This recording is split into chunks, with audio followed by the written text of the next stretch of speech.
মারা যায়, তাহলে আমি হাইকোর্ট থেকে অর্ডার বার করে, সুপ্রিম কোর্ট থেকে অর্ডার বার করে, নেটওয়ার্ক চেন যত রকম কলা কৌশল আছে করে ধর্মতলার বুকে আমার আব্বাজানকে কবরস্থ করতে পারবো।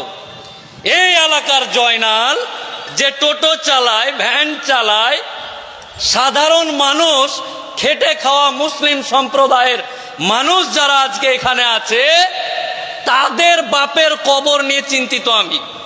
তাই হাড়ুয়াতে এসছি। আর তারাকেই দেখছি দোকান চালু করে বেচা কিনা কত হলো ওইটা নিয়ে ব্যস্ত। রে জয়নাল,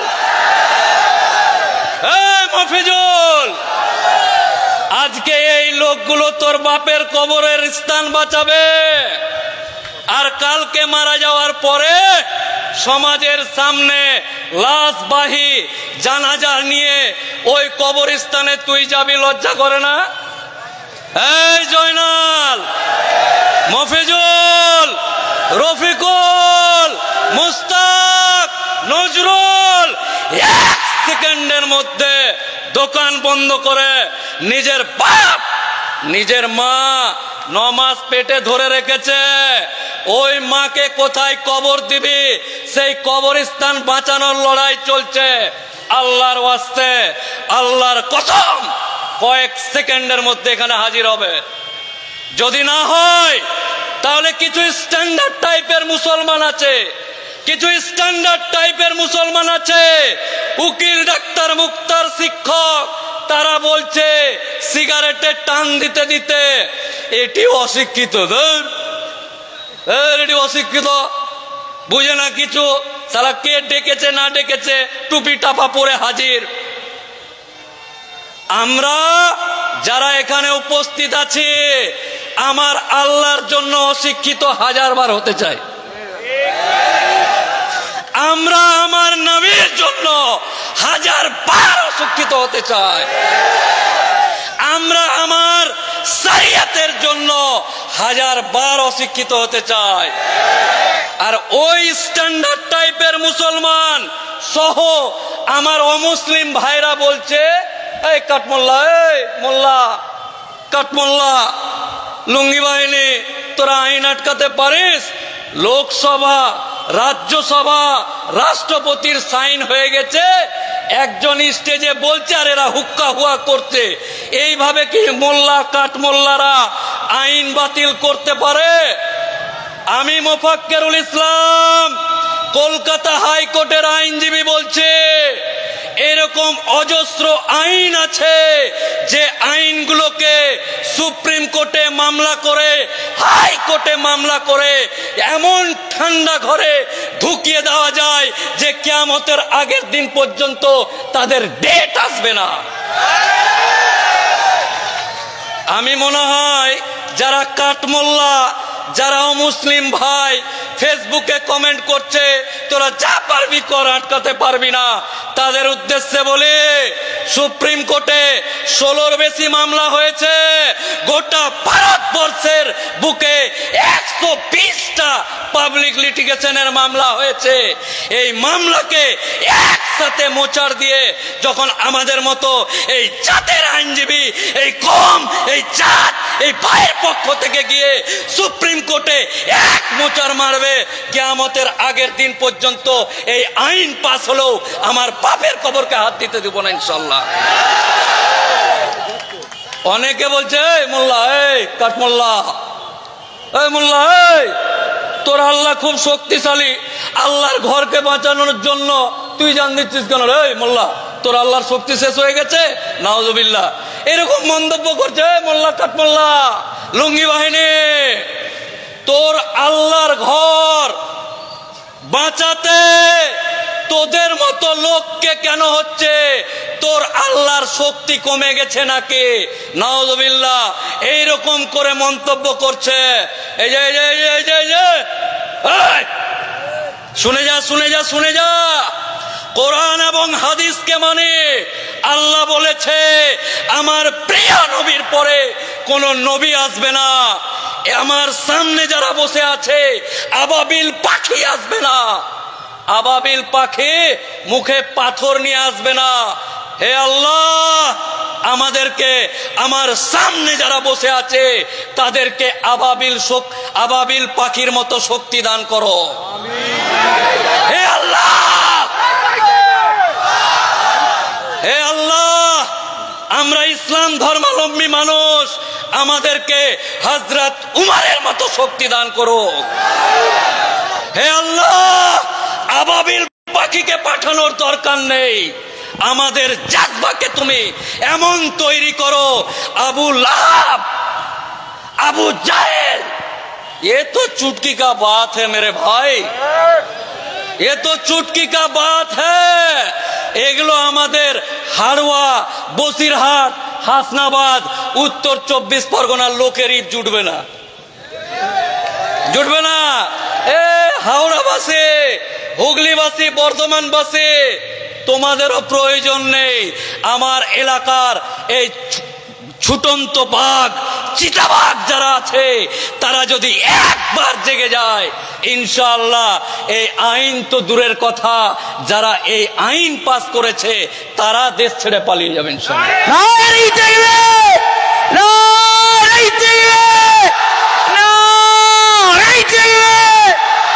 অমিত শাহ নিপাত যাক, মোদি নিপাত যাক।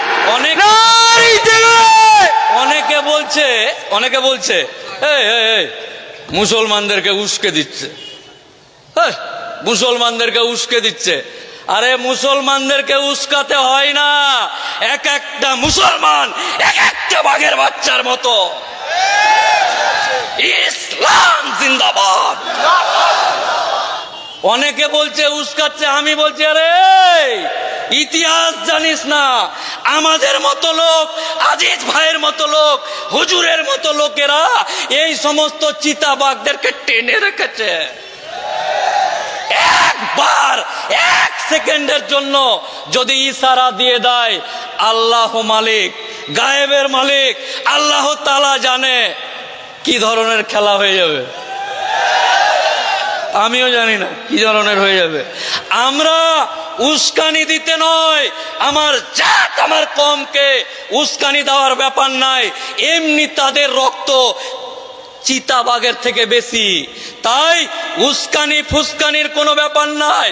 বর্তমান দিনে এই সরকার যে অত্যাচারগুলো করছে তার প্রতিবাদ তারা করছে। আচ্ছা, এই ওয়াকফ বিলটা কি না জেনেই আমি ফেসবুক চালাই, আমার ফেসবুকে শ্যামল বাবু কমেন্ট করছে, ঠিক করেছে, ভালো করেছে। আমি লিখছি ধর্মতলা চলো, ও বলছে ঠিক করেছে, ভালো করেছে। আরে দেখ কি লিখেছি, দেখ, ধর্মতলা যাওয়ার কথা বলছি রে ভাই, ওখানেও ঠিক করেছে মোদি মোদি। ভাই শ্যামল বাবু ক্লিয়ার করে দি, দীপঙ্কর বাবু ক্লিয়ার করে দি, আপনি যে মহিলাটাকে সিঁদুর পরিয়ে, ঠাকুর দিয়ে, পুরোহিত দিয়ে বিয়ে করেছেন, হাড়োয়া তথা পশ্চিমবঙ্গ তথা ভারতবর্ষের মুসলমানরা আপনার বউটাকে দেখে লোভ লেগেছে, আই লাভ ইউ শ্যামলের বউ, এটা নয়, এটা নয়। আমি আমি আমি আমি মোফাক্কেরুল ইসলাম, আমার ভাই আজিজ, আমার হুজুর, আমার যত ভাই এখানে বসে আছে, যারা মোহর দিয়ে খরচ খরচা করে যাকে বিয়ে করে এনেছি, আমার বউ যাকে আমি মোহর দিয়ে এনেছি, শ্যামল বাবু please, Shyamal Babu, Dipankar Babu clearly একটা কথা শুনে নেন, ভুল বুঝছেন। আপনি যেটা ভাবছেন সেটা নয়। আমরা মুসলমানরা আপনার বউকে কেড়ে নিয়েছি, কাটতে দিবে না, মোদি জিন্দাবাদ না। মুসলমানরা যে মহিলাটাকে বিয়ে করে এনেছে, ওই বউটাকে দেখে কেন্দ্রীয় সরকারের লোভ হচ্ছে, আই লাভ ইউ উকিল সাহেবের বউ। আর আমি বেঁচে আছি, আমি বেঁচে আছি, আমার মোহর দেওয়া বউকে সরকারের পছন্দ হয়েছে, আর বলবো নিয়ে নে আইন পাস করে, তা হয়? হবে না। শ্যামল বাবু ক্লিয়ার হলো কি? দীপঙ্কর বাবু ক্লিয়ার হলো কি? যে আপনার বউকে নিয়ে টানাটানি নয়, আমার বউকে সরকার টানাটানি করছে, সেই বিলটার আমরা প্রতিবাদ করছি। আমার বাপ, আমার দাদু এই এলাকাতে মাথার ঘাম পায়ে ফেলে যে অর্থ উপার্জন করেছে, মালকড়ি উপার্জন করেছে, আল্লাহ যে সম্মান দিয়েছে, যে টাকা দিয়েছে, অর্থ দিয়েছে, সেই অর্থ দিয়ে একটা জমি কিনে নিয়েছি। জমিটাকে কিনে নিয়ে আল্লাহর ওয়াস্তে দান করেছি এবং তার পর্চাতে খতিয়ানে দলিলে লেখা আছে মুসলিম সমাজের ব্যবহারের কার্যে এবং আল্লাহর ওয়াস্তে দান করে দিলাম। তোর বাপের জমি নিলাম, আমার বাপের জমি, মাথার ঘাম পায়ে ফেলে যে জমিটা কিনেছে ওইটা জমি রে বাবা। আমার এলাকার বাপ চাচারা বাড়ি বাড়ি গিয়ে ধান ভিক্ষা করে, ধান চাঁদা করে, টাকা চাঁদা করে, বিভিন্ন রকম চাঁদা উঠিয়ে আল্লাহর ঘরটাকে সুন্দর করে তৈরি করেছে, জিভ দিয়ে চাটা যাবে এত পরিষ্কার আছে। আর ওইটাকে সরকার এসে যদি বলে ইয়ে মসজিদ हमको चाहिए কালিয়া, বাপ রে বাপ রে বাপ, কালিয়া কো মসজিদ দে দেগা। এত বড় পাগল হয়ে গেছি আমরা নাকি? না না, আমরা পাগল। কালিয়া মসজিদ নিবে, কালিয়াকে মসজিদ দিয়ে দেবো, কালিয়া কবরস্থান নিবে, দিয়ে দেবো। এই এলাকা দিয়ে আল্লাহর কসম, আল্লাহি আল্লাহর কসম, এই এলাকা দিয়ে যখন গাড়িটা নিয়ে যায়, গাড়িটা যখন নিয়ে যায়, চার চাকাটা দিয়ে যায় আর ব্রিজটা পার করে ডান দিকে যখন সেই সুন্দর মিনার গম্বুজ দেখতে পায়, কসম আল্লাহর, আল্লাহকে সাক্ষী রেখে বলছি, গাড়িতে এসি থাকলেও তার থেকে বেশি দিলটা ঠান্ডা হয় এই মসজিদ, মাজার, দরগা, খনকা দেখে। আর এই মসজিদ, মাজার, খানকা, দরগা, ঈদগাহ সব নিয়ে নিব। হ্যাঁ, তোর বাপের জিনিস নিয়ে নিবি, আয় দেখা যাবে খেলা। আচ্ছা, এটা গেল, বুঝা গেল। আর দুটো কথা বলে হুজুরেরা এখানে বসে আছে। এই আইনটাতে কি চেঞ্জ করলো, আমরা কেন এগুলো করছি? এই এলাকাতে 10,000 মুসলমান বাস করে। কয় হাজার? 10,000। ভালো করে জিনিসটা বুঝুন, 10,000 মুসলমান বাস করে। আর এই রোডের পাশে যে মাঠটা ধরে নেন কবরস্থান 10 বিঘার। কোনটা মাঠ? এই যে চা খেলাম এই পাশে লরি ফরিগুলো যে আছে। তো ধরুন এই এলাকাতে 10,000 মুসলমান আছে আর এটা 10 বিঘার কবরস্থান। সরকারের বাপের তো জমি নেই, সরকারের বাপের বা সরকারে যারা আছে তাদের বাপের জমি নাই। আমার বাপের জমি যেটা এখানে দান করা আছে, সরকারের বক্তব্য বলে, এই হারওয়া, এই যে হারওয়ার মানুষ, তোদের এই পাড়াটাতে 10,000 মুসলমান আছে, তোরা তো মরিস, আল্লাহর ইচ্ছাতে তোরা মরিস মাসে একটা, দুটা, তিনটা, চারটা, 2 মাসে একটা, 5 মাসে একটা, 6 মাসে একটা, টোটাল 1 বছরে 10টা মানুষ মরি। এই 10 বিঘা জমিটা এত দামি, ওইখানে যদি সুন্দর করে ঘেরে বাস স্ট্যান্ড করে দিই তাহলে খুব ভালো হবে, উন্নয়ন হবে। এটা দেখে আবার কিছু দীপঙ্কর বাবুর মতন লোক, ওরা বলছে হ্যাঁ খুব ভালো হবে, খুব ভালো হবে এটা। হ্যাঁ, তোর বাপের জায়গা, আমার বাপের জায়গা দেওয়া আছে, এই এলাকার মানুষ কবর দিবে বলে সরকারের ইচ্ছা হলো এই যে এই এলাকার 10,000 মানুষ 1 বছরে মরে 10টা, এদের কবরে মাটি দেওয়ার পর আবার কবর পূরণ হয়ে যায়। এতটা জায়গা নিস না রে মুসলমান, 4 কাঠা নে আর বাকি 9.5 বিঘা আমাদেরকে দিয়ে দে। 4 কাঠা নে, 10টা মানুষকে মাটি দিতে কত লাগে? 4 কাঠাটা নে, ঘেরে নে, আর বাকি 9.5 কাঠাটা আমাদেরকে দিয়ে দে। এইটাতে আমরা টোটো স্ট্যান্ড, ভুটভুটি স্ট্যান্ড, বাস স্ট্যান্ড, পানের পিঠ সব গিয়ে ফেলবো। আরে আমার বাপ ওখানে শুয়ে আছে, যে বাপের পানিতে আমি তৈরি হয়েছি, যে বাপের ওরসে জন্ম হয়েছি। আমার দাদু শুয়ে আছে ওখানে, আমার মা শুয়ে আছে, আমার খালা শুয়ে আছে, আমার ফুফা শুয়ে আছে, আমার ফুপি শুয়ে আছে। আর তুই 3 দিনের বৈরাগী ভাতকে বলিস অন্য, আমার বাপের দেওয়া জায়গাটাতে এসে বলছিস যে এই জায়গাটা দে, আর আমার বাপের কবরে তুই টোটো চালাবি, ভুটভুটি চালাবি, গাড়ির চাকা ঘুরাবি, পানের পেট ফেলবি।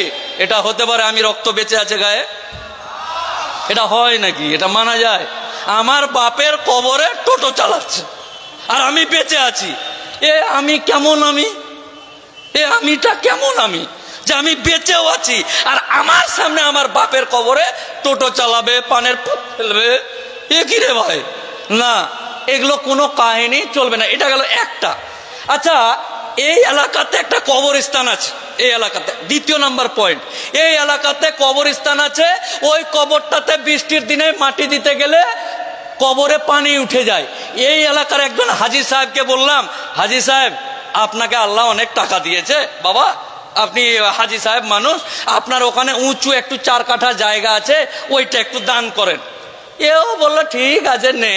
নবাবের ছেড়ে যাওয়া বংশধর, মুসলমানকে নবাবের ছেড়ে যাওয়া বংশধর, এদের মন মানসিকতা আপনি যদি বিস্তারিত ইতিহাস দেখেন, এদের শরীরের থেকে কলিজাই বেশি, শরীরটাই কম কলিজাটাই বড়। ইতিহাস দেখে নেন, আমার কথা যদি মিথ্যা মনে হয় তাহলে ইতিহাস দেখে নেন।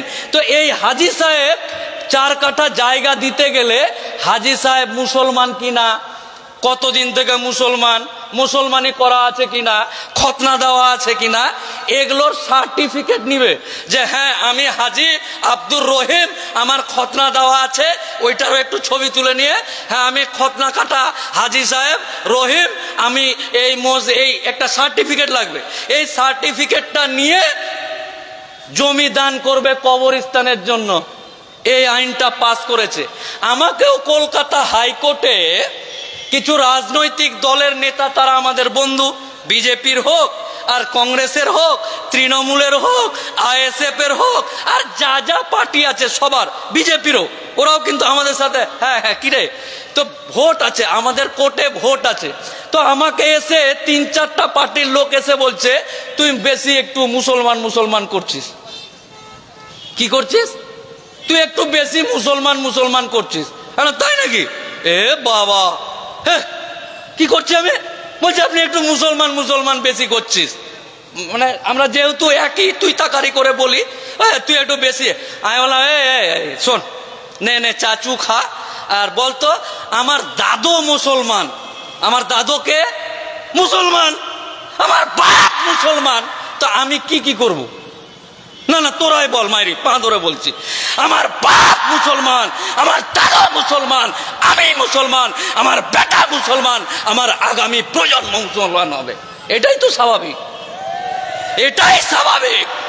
তোর মতন একটা 3 দিনের বৈরাগী 4 দিনে সরকার গঠন করে 700 বছরের ইতিহাস মুসলমানরা শাসন করেছে। 3 দিন চান্স পেয়েছিস আমাদের দুর্বলতার কারণে, আমরা এক থেকে ভিন্ন হয়ে গেছি তার কারণে। আর তুই এসে বলবি তোর খতনা হয়েছে কিনা সার্টিফিকেট দিয়ে, তোকে দেখাবো যে আমি মুসলমান কিনা। হ্যাঁ, মরার পরে কবরে আসবে, জিজ্ঞাসা করবে তোমার মালিককে, ওলামা একরাম আছে তারা বলবে তুই কে, হু আর ইউ ম্যান। কবরে ঢুকার পরে মাইয়াতকে রেখে চলে গেল, ফেরেশতারা এসে বলবে তোর রবকে, বা আরো যে প্রসেস আপনারা জালসা জুলুসে শুনেছেন। আচ্ছা এ কে রে ভাই? এ বলছে যে তুই মুসলমান কিনা, জমি দিতে পারবি কিনা, তুই কে, হু আর ইউ ম্যান। মুসলমানরা যদি একবার জেগে যায়, ভাই যারা বলছে হিন্দু মুসলমান করছে তাদেরকে বলে ডাক্তার নিয়ে আয় ডাক্তার, কাট কলিজা, চিরে দে বুক, কলিজাটা বার করে দেখ। শ্যামল বাবু, তোমার বাপের নামে আমার নামে আমার হৃদয়ে কোনো বিদ্বেষ নেই।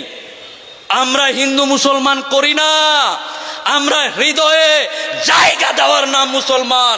প্রত্যেকটা জাতিকে হৃদয়ে নিয়ে, বুকে নিয়ে বসবাসকারীর নাম মুসলমান।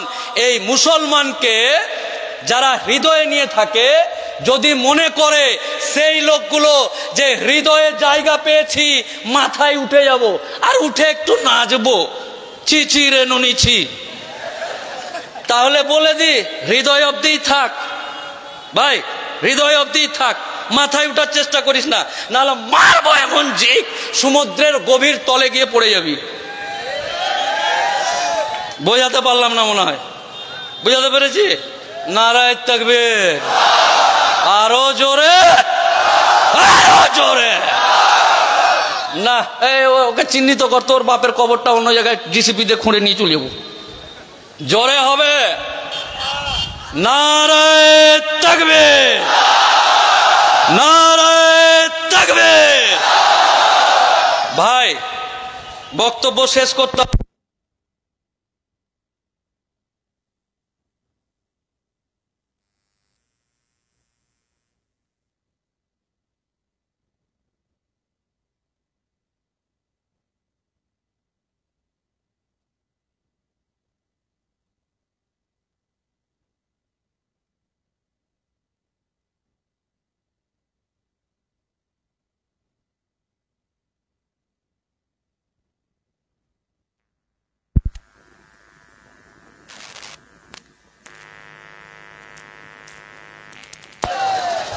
আচ্ছা 1 সেকেন্ডের জন্য বসে যান।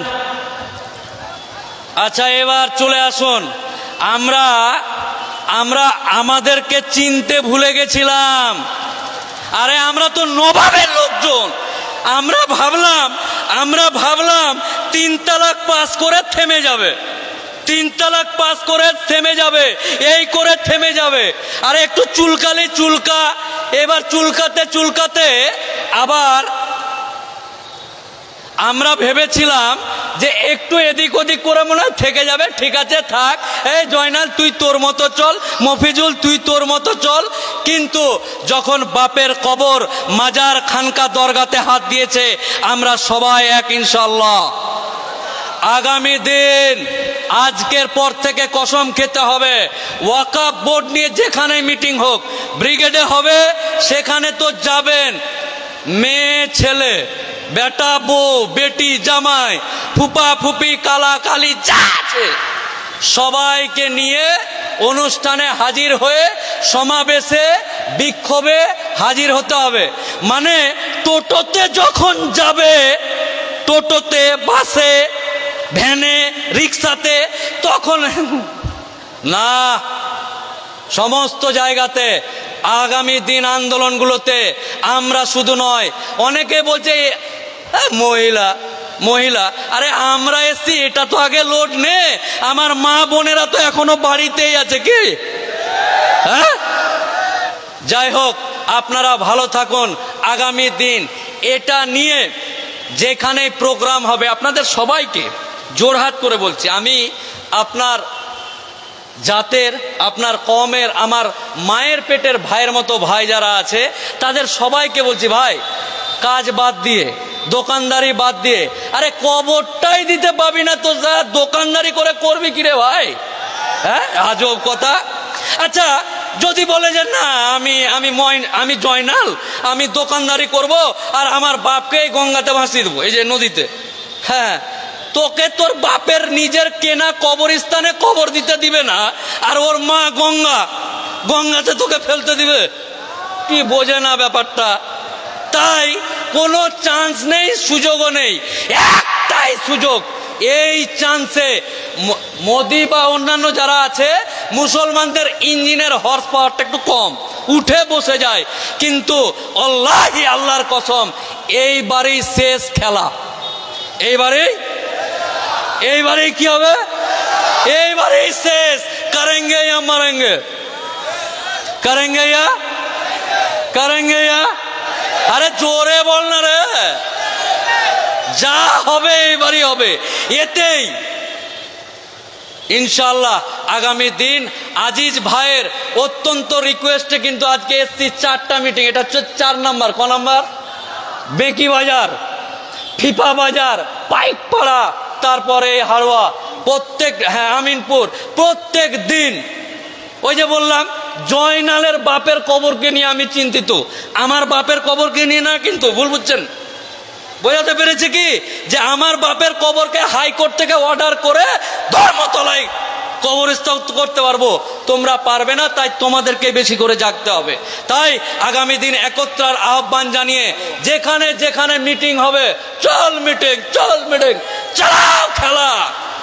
খেলা চলবে বাড়ি বাড়ি, গ্রাম গ্রাম, পাড়া পাড়া, একটা পতাকা নিয়ে, একটা ফ্লেক্স ছাপিয়ে 3 জন মিলে হলেও ওইটাকে ছবি তুলে সোশ্যাল মিডিয়াকে, ফেসবুক, টুইটার, হোয়াটসঅ্যাপ যা আছে সব দখল করে নেব। ওরা যদি ওয়াকফ বোর্ডের সম্পত্তি দখল করতে পারে, আমরা মুসলিম সম্প্রদায়ের পক্ষ থেকে ঘোষণা করছি, ফেসবুকে টুনটুনির মা, ননিরে ননি কিছুই চলবে না, শুধু ওয়াকফ। ফেসবুক দখল করে নেব, ফেসবুক ইনশাআল্লাহ। আপনারা ভালো থাকুন। আমার ইয়াং এবং প্রাণপ্রিয় ভাই যারা আছে, আমি সহ আমরা এই বিলের বিরোধিতায় রক্ত দিতে রাজি আছি। আর একবার ওর রক্ত চলবে না, বয়স হয়ে গেছে, টাটকাগুলো দেখা, চালাও। ইনশাআল্লাহ আমরা সবাই মিলে এক হয়ে ভালো থাকি। আগামী দিন হাড়োয়ার মানুষের সাথে কিন্তু আমার একদম অন্তরের সম্পর্ক, আই লাভ ইউ আর আই লাভ ইউ টু এর সম্পর্ক। কোনো কাহিনী এখানে চলবে না, ডাইরেক্ট একদম। তাই যখন যেখানে যেভাবে পারি না কেন আপনাদের পাশে থাকবো অঙ্গীকারবদ্ধ হয়ে। আমি আমার বক্তব্য শেষ করছি। আসসালামু আলাইকুম ওয়া রাহমাতুল্লাহি ওয়া বারাকাতুহু।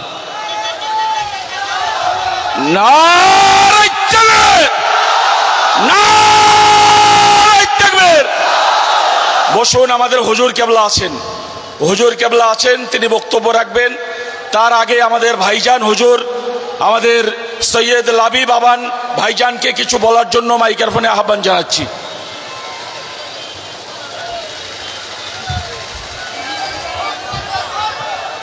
আসসালামু আলাইকুম ওয়া রাহমাতুল্লাহি ওয়া বারাকাতুহু। হ্যালো, আপনাদেরকে কি বলছি শুনুন। যারা এখানে এসেছেন তাদেরকে লক্ষ্য করে বলছি শুনুন। আমি সকাল থেকে 4টে সভা করে আপনাদের এখানে এসেছি। এখনই ধৈর্য হারা, কিসের লড়াই? কোথায় পৌঁছাবেন? সবে তো মাত্র শুরু হয়েছে। এখানে যদি 2 ঘন্টা সময় দিতে না পারেন, এই ভীষণ লড়াই, এই লড়াই 1 বছর হতে পারে, 2 বছর হতে পারে। এই লড়াই আপনাদের ঈমান পরীক্ষা লড়াই, অস্তিত্ব রক্ষার লড়াই, বেঁচে থাকার লড়াই, দেশকে বাঁচানোর লড়াই। ধৈর্যরা হয়ে যাচ্ছেন? 2 ঘন্টা চুলকুনি হচ্ছে, 2 ঘন্টা সরসর করতে বসতে পারছেন না। মুখে বলছেন ইসলামের জন্য, কোরআনের জন্য, হাদিসের জন্য। আমি আপনাদেরকে অনুরোধ করছি, আমি অত কষ্ট করে, অত সময় ব্যয় করে আপনাদের কাছে এসেছি, তার একটা কারণ আছে। সেই কারণটা আমি আপনাদেরকে বলবো। আপনারা 15-20 মিনিট অপেক্ষা করুন। আপনাদের কাছে আমার বিনীত আবেদন, ফুরফুরা শরীফের পক্ষ থেকে আবেদন, দাদা হুজুর পীর কেবলা রাহমাতুল্লাহ আলাইহির পক্ষ থেকে আবেদন, আপনারা মেহেরবানি করে একজন মানুষ এখানে ছাড়বেন না, একটা মানুষ এখান থেকে উঠবেন না। শেষ না হওয়া পর্যন্ত ইসলামের জন্য, আল্লাহর জন্য, রসুলের জন্য, রসুল প্রেমী হয়ে যাওয়ার জন্য এখানে চুপচাপ বসে থাকুন।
আসসালামু আলাইকুম ওয়া রাহমাতুল্লাহি ওয়া বারাকাতুহু।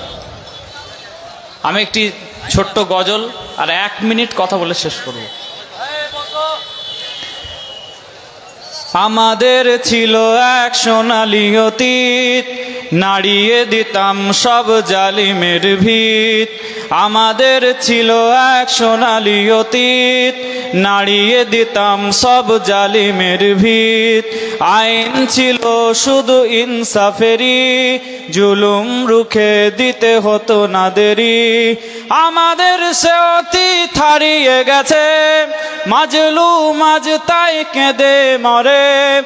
আমাদের সে অতীত হারিয়ে গেছে, মাজলুম আজ তাই কেঁদে মরে। হারিয়েছি যা তা কি পাবো ফিরে, তুমি না জাগলে তাকে ফেরাবে কে? ইয়া শাবাব ইস্তাইকিজ, ইয়া শাবাব ইস্তাইকিজ, হে যুবক জেগে ওঠো, হে যুবক জেগে ওঠো। তুমি কি শোনোনি খালিদের কথা, সালাউদ্দিনের শতবীর গাথা? তুমি কি শোনোনি খালিদের কথা, সালাউদ্দিনের শতবীর গাথা? যুগে যুগে তারা ছিল উম্মার তাতা, তবে কেন আজ মনে শোকাতুর ব্যথা? সিরিয়া কাশ্মীরে আরাকান উইঘুরে ডাকছে তোমারই ভাই, মিটাবে জুলুম চিরতরে, তাকে খোদা খুঁজে বলো পায়। হারিয়েছি যা তা কি পাবো ফিরে, তুমি না জাগলে তাকে ফেরাবে কে? হারিয়েছি যা তা কি ফিরা পাবো ফিরে, তুমি না জাগলে তাকে ফেরাবে কে? ইয়া শাবাব ইস্তাইকিজ, হে যুবক বলেন জেগে ওঠো।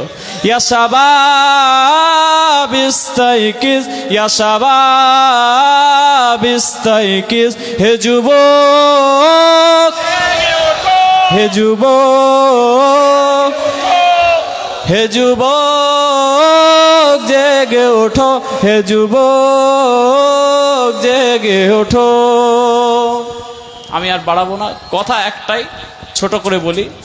ওয়াকাফ সম্পত্তি এই ইসলামের মধ্যে, শরিয়াতের মধ্যে প্রথম প্রবেশ করেছিল আমার রাসূলুল্লাহ সাল্লাল্লাহু আলাইহি ওয়াসাল্লামের জামানায়। যখন আমার নবী পাক সাল্লাল্লাহু আলাইহি ওয়াসাল্লাম সাহাবাদেরকে বললেন, ও আমার সাহাবারা, তোমাদেরকে দিনের জন্য কিছু এমন বস্তু দিতে হবে যেটা তোমার খুব প্রিয়। হযরত ওমর ফারুক রাদিয়াল্লাহু তাআলা আনহু বললেন, আমি খাইবার থেকে একটা সম্পত্তি পেয়েছিলাম, যেই সম্পত্তিটায় খুব ভালো খেজুর হয়, যেই খেজুর মক্কার মার্কেটে, মদিনার মার্কেটে অনেক দাম হয়, আমি ওই জমিটাকে আল্লাহর রাস্তায় দান করে দিলাম। দ্বিতীয় নম্বর, ওয়াকাফ সম্পত্তি দান করা শুরু হয়েছিল হযরত উসমান গনি রাদিয়াল্লাহু তাআলা আনহু, উসমান ইবনে আফফান রাদিয়াল্লাহু তাআলা আনহু যখন আমার রাসূলুল্লাহ বললেন মুসলমানদের খাওয়ার জন্য কোনো মিষ্টি পানি নেই, যেখানে যা আছে অন্য পানি তারা মুসলমানদেরকে দিতে চায় না, পানি খাওয়ার জন্য মুসলমানদেরকে সংগ্রাম করে বেঁচে থাকতে হয়। আমার সাহাবাদের মধ্যে এমন কে আছো যে একটা মিঠা মিষ্টি পানির কূপ ইসলামের রাস্তায় দান করে দেবে? গভীর রাত হয়ে গেল, হযরত উসমান ইবনে আফফান রাদিয়াল্লাহু তাআলা আনহু ইসলামিক খিলাফতের 3 নম্বর খলিফা, রাত্রেবেলা কোটি কোটি টাকা সম্পদের মালিক, ঝুলি ভর্তি করে টাকা নিয়ে গভীর রাত্রে বেরিয়ে পড়লেন। হযরত উসমান বেরিয়ে খুঁজতে আরম্ভ করলেন মিষ্টি পানির কূপ কোথায় আছে। খুঁজতে খুঁজতে দেখলেন একজন ইহুদি ব্যক্তির কাছে একটা মিষ্টি পানির কূপ রয়েছে। হযরত উসমান ইবনে আফফান রাদিয়াল্লাহু তাআলা আনহু সেখানে হাজির হলেন। ইহুদি মানুষটাকে বললেন, তোমার কূপ আমি খরিদ করতে চাই। ইহুদি লোকটা বলল, উসমান, আমার এই কূপের যা দাম তুমি সে দাম দিতে পারবে না। আমার এই কূপের দাম হচ্ছে 12,000 দিনার। অন্য বর্ণনায় এসেছে আমার এই কূপের দাম 35,000 দিরহাম। হযরত ওসমান গনিকে দেখে ভেবেছিল গরিব মানুষ, তুমি এই কূপটা কিনতে পারবে না। হযরত ওসমান গনি রাদিয়াল্লাহু তাআলা আনহু শুনলেন 12,000 দিনার, যে টাইমের কথা বলছি আজ থেকে 1400 বছর আগে 12,000 দিনার দিয়ে অর্ধেক মদিনা শহরকে কিনে ফেলা যেত। তখন হযরত ওসমান ইবনে আফফান নিজের ঝুলিটা নিয়ে, ব্যাগটা নিয়ে ইহুদি ব্যক্তিকে বলল, ধরো তোমাকে আজকে 12,000 দিনার দিয়ে দিলাম। তুমি যদি বলতে আজকে 12 লক্ষ দিনার লাগবে, আমি ওসমান ইবনে আফফান 12 লক্ষ দিনার তোমাকে দিয়ে ইসলামের জন্য কূপটাকে দান করে দিতাম। আমার রাসূলুল্লাহ খুশি হয়ে গেলেন, উসমান তুমি 12,000 দিনার দিয়ে এই কূপটাকে খরিদ করে ওয়াকফ দিয়ে দিয়েছো। আমার রাসূলুল্লাহ আল্লাহর কাছে দোয়া চাইলেন, আল্লাহ এই পৃথিবীর জমিনে এই বীরের রোমাটা যেই ব্যক্তি খরিদ করে আমাকে দিয়েছে ইসলামের জন্য, তার জন্য তুমি তোমার জান্নাতকে রেডি করে রাখো। জোরে বলেন সুবহানাল্লাহ। সেই সম্পত্তি আজ থেকে 1400 বছর ধরে চলছে ভারতবর্ষে। খাতা কলমে ওয়াকফ বোর্ডের আন্ডারে 9.5 লক্ষ একরেরও বেশি সম্পত্তি। আর খাতা কলমে নেই, সেদিন ইন্ডিয়া টুডের আর্টিকেল দেখছিলাম, প্রায় 39 লক্ষ একর সম্পত্তি, যেটা রেলেরও নেই, যেটা ইন্ডিয়ান আর্মিরও নেই। এই সম্পত্তি সরকারের চোখে লেগেছে। এই সম্পত্তি বাঁচানোর জন্য আগামী দিন একত্রিত করতে হবে, একত্রিত হতে হবে। 26 তারিখ ব্রিগেডে সবাই হাজির হবেন। আপনারা সবাই জেনে রাখেন, ব্রিগেডের অনুষ্ঠানের পরে, আন্দোলনের পরে যেই ওয়াকফ সম্পত্তির কোনো সুরাহা না হয়, 1-2 মাস নয়, 1 বছরের জন্য হলেও দিল্লির যন্তর মন্তর ভারতবর্ষের 30 কোটি মুসলমান বন্ধ করে দিতে, স্তব্ধ করে দিতে বাধ্য থাকবে। কথা ঠিক কিনা? জোরে বলেন ঠিক কিনা? আপনারা ব্রিগেডে যাবার প্রস্তুতি নেয়, অন্যদিকে দিল্লির ট্রেনের টিকিট কেটে রাখেন। যখন তখন সারা ভারতবর্ষের মুসলমান যদি ডাকে ওয়াকফ আইন বাঁচানোর জন্য, দিল্লি যেতে হতে পারে। আমি বলছি আগামী দিনে 26 তারিখে আপনি বলবেন ব্রিগেড চলো। 26 তারিখ অধিকার না পেলে দিল্লি চলো, অধিকার না পেলে 26 তারিখ অধিকার না পেলে আপনারা প্রস্তুত থাকবেন। আসসালামু আলাইকুম। ধন্যবাদ ভাইজান হুজুর কেবলাকে। ভাইজান বলল কার যেন নজরে লেগেছে, নজরে জয় বাংলা হয়ে যাবে। এখন আমাদের জমিয়তুল উলামা বাংলার কেন্দ্রীয় সাধারণ সম্পাদক হুজুর কেবলা বক্তব্য রাখছেন।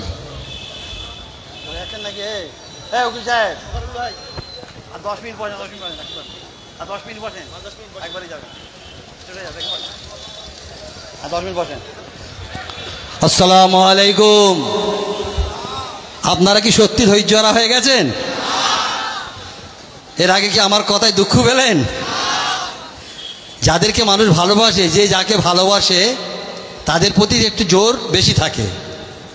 হাড়োয়ার মানুষ, অত্যুচ্ছহারা মানুষের সাথে ফুরফুরা দরবার শরীফের একটা সম্পর্ক আজকের নয়, যুগ যুগ ধরে আপনাদের সাথে আমাদের দরবারের সঙ্গে, পিরানে তরিকাতদের সঙ্গে একটা সুসম্পর্ক আছে, যার পরিপ্রেক্ষিতে আজকে এখানে আমার হাফেজ আজিজউদ্দিন ভাই, উনি আমার সংগঠনের কেন্দ্রীয় কমিটির সদস্য, আর এখানকারের আমার অত্যন্ত প্রিয় মানুষ আব্দুল খালেক ভাই, যেই এলাকার একটা উন্নয়নের কাণ্ডারি, তিনি আমাকে আমন্ত্রণ জানিয়েছিলেন আসার জন্য। তো আজকে আপনারা এখানে আমার মঞ্চে বহু উলামায়ে কেরামগণ, বহু জ্ঞানী গুণী সুদী জনেরা আছেন। আপনারা আমার অত্যন্ত প্রিয় উকিল সাহেবের বক্তব্য শুনলেন, একদম জেহাদি বক্তব্য, লড়কে লেঙ্গে। আপনারা খুশি হলেন, আনন্দ পেলেন। ওয়াকফ একটা আইন হয়ে গিয়েছে। রাত 2টো পর্যন্ত বিল পাস করার জন্য লড়াই হয়েছে সংসদ ভবনে। তারপরে তার পরের দিনই তড়িঘড়ি রাষ্ট্রপতি সই করে দিয়েছে। তো রাষ্ট্রপতি সই করে দেওয়া মানে আইনে পরিণত হয়ে গেল। আইন যেটা পরিণত হয়ে যায় সেটা বাতিল হবে কি করে? বলবেন তো আইন তো হয়েই গেছে। আইন যখন হয়ে গেছে তার বাতিল হবে কি হবে? একটু পৃথিবীর ইতিহাস আপনাদেরকে জানতে হবে, একটু ইতিহাসের পাতা আপনাকে উল্টাতে হবে। বিশ্বের ইতিহাসে, ভারতবর্ষের ইতিহাসে এরা বহু আইন তৈরি হয়েছিল। সেই বহু আইন সেই দেশের রাষ্ট্রনেতারা পাল্টাতে বাধ্য হয়েছিল কাদের চাপে? সেই দেশের সাধারণ মানুষের চাপে, সেই দেশের সাধারণ মানুষের জনবিস্ফোরণে। নেলসন ম্যান্ডেলা বর্ণবৈষম্যের জন্য দীর্ঘদিন তাকে বিতাড়িত হতে হয়েছিল, লড়াই চালিয়ে যাচ্ছিলেন। তার লড়াইয়ে সামিল হয়েছিল সে দেশের মানুষরা। পরিশেষে কিন্তু সেই দেশ তাকে দেশের রাষ্ট্রপতি করতে বাধ্য হয়েছিল। কিছুদিন আগে দেখলেন না বাংলাদেশ, দেশের প্রধানমন্ত্রী মাত্র 45 মিনিট সময় পেয়েছিল, হেলিকপ্টারে উড়ে যেতে বাধ্য হলো। কাদের চাপে? মানুষের চাপে। আজ ওয়াকাফ মানে কি? সাধারণ মানুষকে বোঝাতে হবে ওয়াকাফ কি। আপনার বাপ দাদা 14 পুরুষ যে সম্পত্তিটা ওয়াকাফ করলো, যিনি ওয়াকাফ করলেন তিনি হচ্ছে ওয়াকিফ। এই ওয়াকিফ তার নিয়ম করে দেয় আমার এই দান করা সম্পত্তিতে কোন কোন পারপাসে খরচ হবে। ওয়াকাফ যখন সম্পত্তি, ওয়াকিফের সিদ্ধান্তটাই ইসলামী ল তৈরি হয়ে গেল, শরীয়তের আইন তৈরি হয়ে গেল। ওয়াকিফের নির্ধারিত করা আইনটাকে পাল্টে দিবার ক্ষমতা কোনো মৌলানা মৌলবী, কোনো মন্ত্রী প্রধানমন্ত্রী, কোনো সংসদের নয়। এরা জোর করে ক্ষমতার বলে সেই আইনটাকে পাল্টাতে চাইছে। আজ সারা ভারতবর্ষের বুকে যে আন্দোলনের ঢেউ উঠেছে, ইতিহাসের পাতা উল্টে দেখবেন এ কথা নতুন কিছু নয়।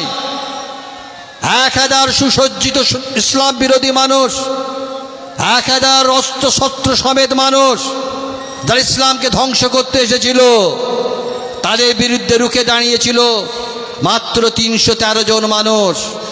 313 জনের প্রতিহত আক্রমণে 1000 সুসজ্জিত ইসলাম বিরোধী ধ্বংস হয়ে গিয়েছিল। কারণটা কি ছিল? কারণটা ছিল 313 জন মানুষের হৃদয়ে খোদার প্রেম ছিল, খোদার ভালোবাসা ছিল, রসুলের ভালোবাসা ছিল, রসুলের প্রেম ছিল। আজ সারা পৃথিবী জুড়ে, সারা ভারতবর্ষ জুড়ে, সারা বাংলায় জুড়ে এই হাড়োয়ার মানুষের যুগে হাজারো হাজারো মানুষের হৃদয়ে রসুলের প্রেম তৈরি হয়েছে, খোদার প্রেম তৈরি হয়েছে, শরীয়তের প্রেম জ্বলতে হয়েছে। এই শরীয়তের আগুন দাও দাও করে জ্বলছে। বিশ্বাস রাখতে যদি পারেন আগামী দিনে এই আগুন এই দিল্লির মসনদকে ছড়িয়ে পড়িয়ে ছারখার করে দিতে পারবে, এতে কোনো সন্দেহ নেই। বন্ধুগণ মনে রাখবেন, এ লড়াই শুধু হচ্ছে মুসলমানদের। আমার বহু বক্তা, আমি তো বলছি বিভিন্ন জায়গায় বলছি, ওয়াকাফ যেখানে নিয়ে আলোচনা হবে সেখানে বক্তাদেরকে স্টাডি করতে হবে। ওয়াকাফ সম্পর্কে যারা বক্তব্য রাখবেন তারা কিছু ইতিহাস পড়ুন, তারা কিছু তথ্য জানুন, বক্তব্য ধারা কেমন হবে। আপনি আল্লাহর সম্পত্তি বানাতে চাইছেন, ওয়াকাফ কার সম্পত্তি? ওয়াকাফ কার সম্পত্তি? তা আল্লাহর সম্পত্তি বাঁচাতে গিয়ে দেশের সম্পত্তি নষ্ট করবেন? আল্লাহর সম্পত্তি বাঁচাতে গিয়ে দেশের সাধারণ মানুষকে কষ্ট দেবেন? আল্লাহর সম্পত্তি বাঁচাতে গিয়ে আপনি বিশৃঙ্খল হবেন না? ইসলামের ইতিহাস দেখুন, ইসলামের ইতিহাসটা অস্বীকার করতে পারবেন না আপনারা। আজকে যে আন্দোলন হচ্ছে অন্য সম্প্রদায়ের মানুষকে বোঝাতে হবে এই আন্দোলন শুধু মুসলমানদের বাঁচার আন্দোলন নয়, এই আন্দোলন মুসলমানদের ওয়াকাফ বাঁচানোর আন্দোলন নয়, এই আন্দোলন মুসলমানদের ইসলাম বাঁচানোর আন্দোলন নয়, এই আন্দোলন দেশ বাঁচানোর আন্দোলন, এই আন্দোলন সংবিধান বাঁচানোর আন্দোলন, এই আন্দোলন গণতন্ত্র বাঁচানোর আন্দোলন, এই আন্দোলন পৃথিবীর বৃহত্তম দেশ এই ভারতবর্ষের মধ্যে বিভিন্ন সম্প্রদায়ের মানুষের মধ্যে যে সহনশীলতা, যে সহমর্মিতা, যে উদারতা, যে পারস্পরিক মিল মহাব্বত আছে তাকে বাঁচিয়ে রাখার আন্দোলন। বন্ধুগণ, আমার অন্য সম্প্রদায়ের মানুষ, এই হাড়ুয়াবাদের অন্য সম্প্রদায়ের মানুষ যারা আছেন তাদেরকে অনুরোধ করব, আপনারা এই আন্দোলনের সঙ্গে সামিল হন। দেশ আজ শেষ হতে যাচ্ছে, দেশের সংবিধান শেষ হতে যাচ্ছে। বাবা সাহেব যখন সংবিধান লিখে গিয়েছিলেন সেই সংবিধানের ধারা অনুযায়ী এই ভারতবর্ষে বসবাসকারী প্রত্যেকটি দেশের নাগরিক তার ধর্ম, তার বর্ণ, তার কর্ম, তার ভাবনা, তার চেতনা, তার দর্শন যাই হোক না কেন তারা প্রত্যেকে সমসমান অধিকার নিয়ে থাকবে। আজকে এমন একটা সরকার এসেছে যারা ক্ষমতার বলে এটা শেষ করতে চাইছে, আর ইতিহাসকে কেউ অস্বীকার করতে পারে শেষ করে দিতে পারবে না। কিয়ামত পর্যন্ত এই পৃথিবীর বুকে যেমন আপনারা রসুল মার্কা মানুষ এখানে আছেন, এই রসুল মার্কা মানুষ যেমন সারা ভারতবর্ষে আছে, এই রসুল মার্কা মানুষ যেমন হাড়ুয়ার বুকে আছে, তেমন কিয়ামত পর্যন্ত কিছু আবু জাহেল মার্কা মানুষ থাকবে। এই আবু জাহেল মার্কা মানুষগুলিকে এই রসুল মার্কা মানুষ আগামী দিনে তারা ধুলে একসঙ্গে ফেলে দিয়ে আরব সাগরে ফেলে দিবার মতন ক্ষমতা আপনাদেরকে অর্জন করতে হবে। বন্ধুগণ মনে রাখবেন, আজকে ওয়াকাফ সম্পত্তি শুধু সারা ভারতবর্ষ উত্তাল হয়ে উঠেছে, পশ্চিমবাংলা উত্তাল হয়ে উঠেছে, গ্রামে গঞ্জে শহরে নগরে অলিতে গলিতে একটাই প্রতিবাদ উঠছে, ওয়াকফ সম্পত্তিতে হস্তক্ষেপ করা মানে মুসলমানদের অধিকারকে কেড়ে নেওয়ার একটা কৌশল। শুধু আজকে ওয়াকফ নিয়েছে, কাল আপনার নাগরিকতা কাটবে, আপনাকে তুলে ফেলে দিতে পারবে না। পশ্চিমবাংলার মানুষকে বান্ডিল করে গঙ্গায় ফেলতে পারবে না, আরব সাগরে ফেলতে পারবে না, কিন্তু আপনার বেঁচে থাকার অধিকার কেড়ে নেবে। ইংরেজদের আমলে ভারতবর্ষের মানুষকে যে অবস্থায় রেখেছিল, এই সরকারের ভাবনা, এই সরকারের চিন্তা এই পশ্চিমবাংলায় নয়, ভারতবর্ষে বসবাসকারী মুসলিম সম্প্রদায়ের মানুষকে ঠিক সেই জায়গায় পৌঁছে দিতে চাইছে। এতে মুসলমান শুধু বিপদে পড়বেন না, আপনাদেরকে প্রত্যেকটা মানুষকে বুঝাতে হবে এতে মুসলমান বিপদে শুধু পড়বে তা নয়, ভারতের প্রত্যেকটা মানুষ বিপদে পড়বে, ভারতের প্রত্যেকটা মানুষের অস্তিত্ব নিয়ে লড়াই হবে। আজকে ভারতবর্ষে মুসলমানদের উপর আসছে, আগামী দিনে অন্য সম্প্রদায়ের প্রতি আসবে। এই ওয়াকফ লড়াই একটা সুদূর প্রসারী লড়াই, একদিনের লড়াই হবে না। এই লড়াইয়ের জন্য মন মানসিকতা তৈরি করুন, এই লড়াইকে লড়তে হবে, এই লড়াইকে বাঁচিয়ে রাখতে হবে, এই লড়াইয়ের সঙ্গে নিজেদেরকে সহমত পোষণ করতে হবে। তার জন্য সেই মন মানসিকতা তৈরি করুন, যে মন মানসিকতায় আগামী দিনে আপনারা আরও লড়াইয়ে আরও উদ্বুদ্ধ হয়ে আমাদের এই দেশকে এই অরাজকতা থেকে বাঁচাবার জন্য একটা বিশেষ ভূমিকা পালন করতে পারবেন। আজকে দেখছেন সারা পশ্চিমবাংলায় বিভিন্ন দল ছিল, মত ছিল, মাযহাব ছিল, ভাবনা ছিল, চিন্তা ছিল, ফেরকা ছিল, সবাই আজ একত্রিত হচ্ছে। কারণ বুঝতে পারছে আরে মসজিদ না থাকলে নামাজ পড়বে কে, মন্দির না থাকলে পূজা করবে কে, গির্জা না থাকলে ঘন্টা বাজাবে কে? করোনার সময় কোথায় ছিলেন? কেন মসজিদ ছেড়ে দিয়েছিলেন? কেন মন্দির ছেড়ে দিয়েছিলেন? মৃত্যু তো অপরিহার্য, মরতে তো আমাদেরকে হবেই। মৃত্যু জেরেও কেন মসজিদে যাওয়া বন্ধ হলো? মৃত্যু জেরে কেন? বাঁচার জন্য। মানুষ ভাবছিল মসজিদে গিয়ে পাশাপাশি নামাজ পড়লে করোনা ইফেক্ট হবে, অথচ আমি জানি আমি মরবই, আমি জানি মরবই, তাও ছেড়ে দিয়েছিলাম। আজ সময় এসেছে বেঁচে ওঠার, সময় এসেছে বাঁচাবার, সময় এসেছে অধিকার আটকে রাখার, সময় এসেছে অধিকার ছিনিয়ে নেওয়ার। তো বন্ধুগণ মনে রাখবেন আগামী দিনে ইনশাআল্লাহ আরও বীরত্ব আন্দোলন হবে। আজকে আমি হাড়োয়াবাসীর সকলকে আমার ফুরফুরা দরবার শরীফ জমিয়তুল উলামা বাংলা শতবর্ষ আগে দাদা হুজুর কেবলা করেছিলেন। আপনাদের মতন আন্দোলন আপনারা সকলে দাদা হুজুর কেবলা রহমতুল্লাহ আলাইহির মতাদর্শের মানুষ।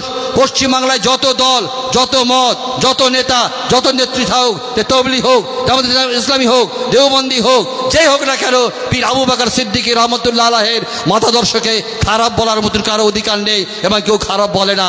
সেই পীর আবু বকর সিদ্দিকী রহমতুল্লাহ আলাইহির আপনারা অনুগামী, অনুসারী। এমনই আপনাদের পীর আজ থেকে বহু বছর আগে ইংরেজ সরকার যখন তাদের দেশের আইন পাল্টে যাচ্ছিল, মুসলিম সম্প্রদায়ের শরীয়তি আইন যখন পাল্টে দেবার চেষ্টা করেছিল, এই দাদা হুজুর কিবলা রহমতুল্লাহ আলাইহি শহীদ মিনারের পাদদেশে দাঁড়িয়ে বলেছিলেন, আমি আবু বকর বলছি, আমার ডান হাতে আছে কোরআন, বাম হাতে আছে হাদিস, আমার মাথায় আছে ইসলাম, বুকে আছে আমার মাথায় আছে ভারতের সংবিধান, বুকে আছে আমার ইসলাম। আমি আবু বকর যদি দেশের আইন আমার ইসলাম বিরোধী হয়, শরীয়ত বিরোধী হয়, ধর্ম বিরোধী হয়, হাদিস বিরোধী হয়, কোরআন বিরোধী হয়, আমি আবু বকর কখনো মানব না। আমি আবু বকর দেশে শান্তি চাই, সম্প্রীতি চাই, ভালোবাসা চাই, কিন্তু আবার আইনের হস্তক্ষেপ করার অধিকার তোমাদের নাই। আজ আবার সময় এসেছে জেগে ওঠার, সময় এসেছে জাগ্যে তোলার, সময় এসেছে একতাবদ্ধ হওয়ার, সময় এসেছে লড়াই করার, সময় এসেছে প্রতিবাদ করার, সময় এসেছে প্রতিরোধ করার। একসাথে কমন প্ল্যাটফর্মে দাঁড়িয়ে আমরা যদি প্রতিবাদ করতে পারি, লড়াই করতে পারি, ইনশাআল্লাহ আমরা সফল হব। কারণ আল্লাহ পাক রহমতের হকের জন্য, ন্যায়ের জন্য, সত্যের জন্য যারা লড়েছে তাদের পেছনে আল্লাহর রহমত আছে, ইনশাআল্লাহ আগামী দিনও থাকবে। আগামী 26 তারিখে শহীদ মিনারে যে সমাবেশ হচ্ছে, সেই সমাবেশে ব্রিগেডে সমাবেশ হচ্ছে, সেই ব্রিগেডে আপনারা সকলে যাবেন তো? হাত তুলে যাবেন তো? ব্রিগেডে আপনারা গিয়ে একটা নতুন ইতিহাস লেখা হবে। স্বাধীনতার পরে মুসলিমদের ডাকে কোনো সমাবেশ মনে হয়নি। স্বাধীনতার পরে ব্রিগেডে রাজনৈতিক সভা প্রচুর হয়েছে, কিন্তু মুসলমানদের সভা হয়নি। এই মুসলমানদের সভাটা শুধু মুসলমানদের জন্য নয়, ইতিহাসের পাতায় লেখা হবে এ সবাই ভারতকে বাঁচানোর জন্য মুসলমানরা করেছে। ব্রিগেডের সভা সেদিন হবে দেশকে বাঁচানোর জন্য, ব্রিগেডের সভা সেদিন হবে সংবিধানকে বাঁচানোর জন্য, ব্রিগেডের সভা সেদিন হবে গণতন্ত্রকে বাঁচানোর জন্য। আর ওই ব্রিগেডের ঐতিহাসিক সমাবেশে আপনারাও অংশগ্রহণ করে ইতিহাসের পাতায় আপনারাও নাম নথিভুক্ত করবেন। ওই ইতিহাসের সাক্ষী আপনারাও হবেন। আগামী প্রজন্ম ইতিহাস যখন অধ্যয়ন করবে তখন তারা দেখবে দেশ যখন বিপদে পড়েছিল আমার বাপ দাদরা তারা একত্রিত হবে কলকাতার বুকে যে সমাবেশ করতেছিল, সেই সমাবেশের পরিপ্রেক্ষিতে তদানীন্তন কেন্দ্রীয় সরকার পিছু হাঁটতে বাধ্য হয়েছিল। এই বিশ্বাস, এই আস্থা আল্লাহর উপর যদি আমরা রাখতে পারি, আমাদের ভাবনা, আমাদের চিন্তা, আমাদের পথ চলার যদি সহজ সরল হয়, সৎ পথে হয়, সত্যের জন্য হয়, ন্যায়ের জন্য হয়, সততার জন্য হয়, নিষ্ঠার জন্য হয়, নিশ্চয়ই আল্লাহ তাআলার রহমত আমাদের উপর বর্ষণ হবে, তাতে কোনো সন্দেহ নেই। আবার আগামী দিনে আরও অনেক বড় বড় সভা হবে, আপনারা বিভিন্ন সভায় অংশগ্রহণ করবেন। আমি শুধু অনুরোধ করব যে আপনারা কোনো জায়গায় এই মিছিল করে ফেলছে, পথ অবরোধ হবে না, এগুলোর সঙ্গে মানানসই নয়, আমরা এর পক্ষে নয়। আপনি অবরোধ করবেন কেন? সময় আসছে, অপেক্ষা করুন, এখনই নয়, এখনই অবরোধ করে ফেলতে হবে, এখনই চালিয়ে দিতে হবে। আজকে আমি জামে পড়ে গেলাম, কেন পথ অবরোধ হয়েছে? কেন পথ অবরোধ হবে? আপনি পথ অবরোধ করবে খোদার সম্পত্তি মাথাতে গিয়ে আরেকজন বাজে মন্তব্য করার সুযোগ দিচ্ছেন? সময় আছে, অপেক্ষা করুন। ধাপে ধাপে ধাপে ধাপে এগিয়ে যাবে, ধাপে ধাপে এগিয়ে যাবে, সময় আসবে, পরিকল্পনা নেওয়া হচ্ছে, এমন দিন বাঁচা হবে ভারতবর্ষ বুকে সারা বাংলা ধরে একটা টাইম করা হচ্ছে, আলোচনা চলছে, একটাই সময়ে সারা ভারতবর্ষ অন্ধকার করে দেওয়া হবে, সারা ভারতবর্ষে সব জায়গায় আলো নিভিয়ে দেওয়া হবে, এক সময় সারা ভারতবর্ষের সব বাজারে রাস্তায় অবরোধ হবে, একই সময় সব করে এক সময় অনুযায়ী হবে, তবে আন্দোলনটা হবে, আর কংক্রিট পদ্ধতিতে হবে, তবে সেই আন্দোলনে বিরোধীরা আমাদের কথা শুনতে বাধ্য হবে।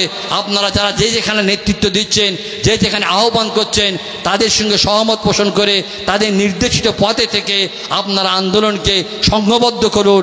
ইনশাআল্লাহ আগামী দিনে আমরা সফলতার শীর্ষে পৌঁছাবো। এই কথা বলে আমি আবার আপনাদের সকলকে আমার আন্তরিক সালাম, ভালোবাসা জানিয়ে আজকের মতো বক্তব্য শেষ করছি। ধন্যবাদ। শেষ ভালো যার সব ভালো তার দোয়া হবে। আমাদের মৌলানা সালাউদ্দিন ভাই দোয়া করছেন।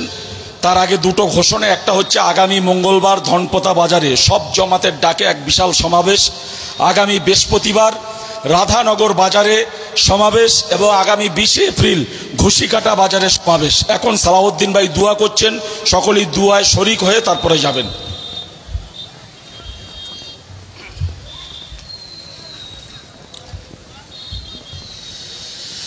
আসসালামু আলাইকুম ওয়া রাহমাতুল্লাহি ওয়া বারাকাতুহু।